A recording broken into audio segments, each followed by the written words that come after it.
کرسی پر نماز پڑھنے نہ پڑھنے کے مسائل ہیں. زمین پر جو ایک معمول کے مطابق سجدہ کیا جاتا ہے، جو جنرل لوگ کرتے ہیں سجدہ، تو وہ سجدہ حقیقی کہلاتا ہے. یعنی کہ ریئل سجدہ تو وہی ہے، حقیقی سجدہ. لیکن بعض مجبوریاں ہیں کہ وہ حقیقی سجدے پر جیسے اب وہ اس میں قدرت نہیں ہے اس کی، یہ کر نہیں پا رہا، یا کرتا ہے تو سخت درد ہوتا ہے، کوئی اس طرح کا اس کو عذر ہے، تو اب یہ سجدہ ساقط ہوتا ہے نا، معاف ہو جاتا ہے. جب سجدہ اس کو معاف ہو گیا، حقیقی سجدہ، تو اب اس کا قیام جو ہوتا ہے نا، کھڑا ہو کر یہ قیام، یہ بھی فرض ہے، تو یہ بھی معاف ہو جائے گا. قیام بھی اب ساقط ہوا، معاف ہوا. اب یہ کہ زمین پر بیٹھ کر پڑھے یہ بہتر ہے. اب بعض صورتوں میں کہ زمین پر بھی بیٹھ کر نہیں پڑھ سکتا، تو اب یہ کہ کرسی پر بیٹھ کر پڑھنے کا طریقہ جو ہے نا، تکبیر تحریمہ اور ہاتھ باندھنا تو وہ سیم ہے کہ اس میں کوئی رکاوٹ جس کو نہیں ہے، اللہ اکبر یہ ہاتھ باندھ دیا. اب یہ جو بھی پڑھنا ہے سورہ فاتحہ وغیرہ یہ پڑھیں. اب رکوع اور سجدہ اس میں تھوڑا دھیان رکھنے کا. اچھا، رکوع کا تعلق یہ جو اشارے سے نماز کہلاتی ہے. اشارے سے جو نماز پڑھی ہے اس کا تعلق کمر سے نہیں ہے، توجہ رہتی نہیں ہے، کمر جھکی ہوئی ہوتی ہے. تو اصل جو ہے نا سر سے اشارہ کرنا ہے رکوع کا. تو اب جیسے یہ، اور ٹیک بھی اگر ضرورت نہ ہو تو ٹیک نہ لگائے. اس کے لیے اگر کوئی وہ بغیر ٹیک کا سٹول ممکن ہو نا، بڑا بنوا لے. اب جب اپنے آسائش کے لیے طرح طرح کی چیزیں بنوا ہی رہے ہوتے ہیں ہم، تو ایک سٹول بھی بنا لے نماز کا، گدی وغیرہ ڈلوا کر، تاکہ اس کو تکلیف کم سے کم ہو. تو بغیر ٹیک لگائے، کیونکہ ٹیک لگانا بغیر ضرورت یہ مکروہ تنزیہ، ناپسندیدہ ہے. تو اب یہ کہ یہ بیٹھے ہیں اور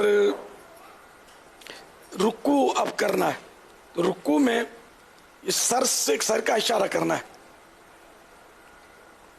اللہ اکبر کہہ کر اب میں رکوع کیا ہے. اب وہ سمع اللہ لمن حمدہ، یہ سیدھے ہو گئے.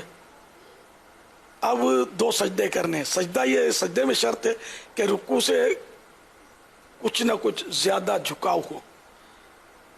اللہ اکبر. آپ نے نوٹ کیا کہ میرا رکوع سے یہ سر زیادہ جھکا ہے.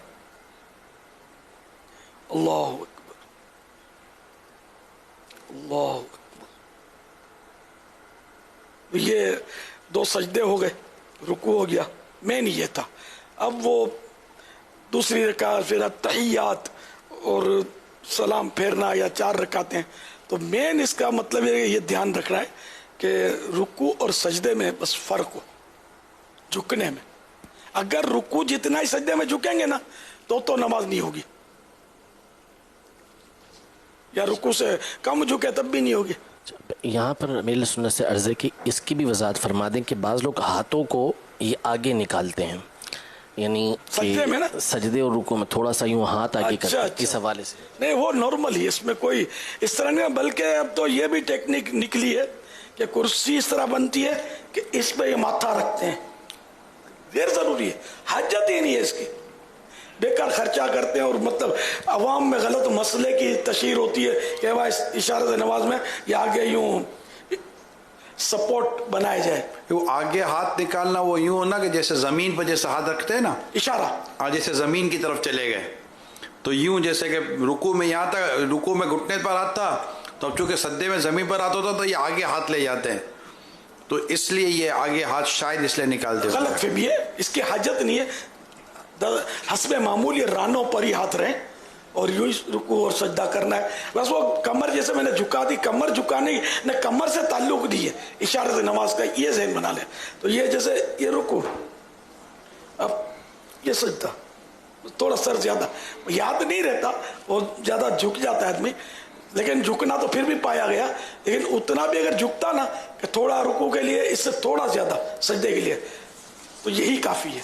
مین یہی رکوع اور سجدے کے اشارے میں دھیان رکھنا ہے. باقی یہ زائد یوں اور یہ ورزشیں کرنی ہے تو فزیو تھراپسٹ کی خدمات حاصل کریں.